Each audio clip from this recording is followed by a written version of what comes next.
हे पाहून तुम्हाला नवल वाटेल, नदी पार करण्यासाठी चक्क तारेवरून प्रवास.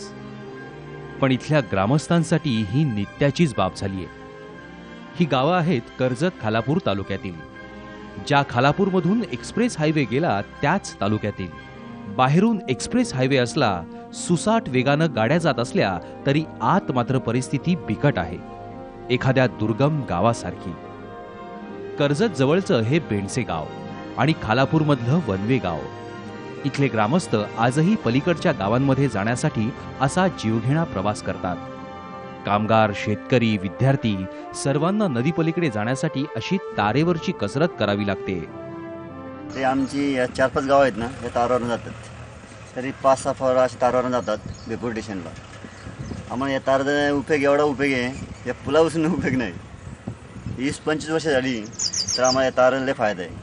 आम्ही दर पावसाळ्यात या ताराचं काम करतो. हा प्रवास अनेकांच्या जीवावरही बेतलाय. 5वीपर्यंत 4थीपर्यंत आमच्या इथे शाळा आहे. 5वी ते पुढच्या शिक्षणासाठी मुलांना चालत जावं लागतं. ही मोठी समस्या आहे. इथून जर कंपनीत पलीकडे जायचं असेल तर महिलांना पुरुषांना या जीवघेणा प्रवास करून जावं लागतं. मागच्या वर्षीच एक महिला कमल भौड हिचा या तारेवरून पडली. तिला खाली मुलांनी वाचवली. सुदैवाने ती वाचली गेली, नाही तर ती मृत्युमुखी पडली असती. अर्थात याची माहिती लोकप्रतिनिधींना नाही असंही नाही. निवडणुका आल्या की इथले ग्रामस्थ राजकीय नेत्यांकडे आपलं गाऱ्हाण मांडतात. त्यांना पूल बनवण्याचं आश्वासनही मिळतं.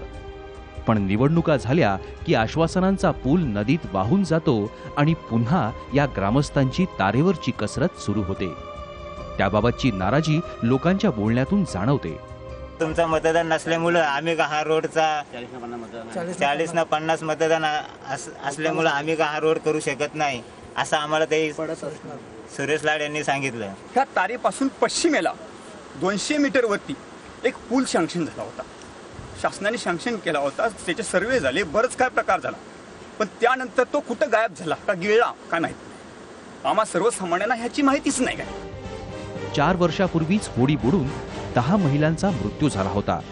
इथल्या तारेवरून काही जण पडले, पण नशिबाची दोरी बलवत्तर म्हणून ते वाचले. पण तारेवरच्या या प्रवासात धोक्याची चिंता कायम असते. त्यामुळे कधी पूल होतो आणि त्यासाठी सरकारला कधी जाग येते हा प्रश्न विचारत या ग्रामस्थांचा जीवघेणा प्रवास सुरूच आहे.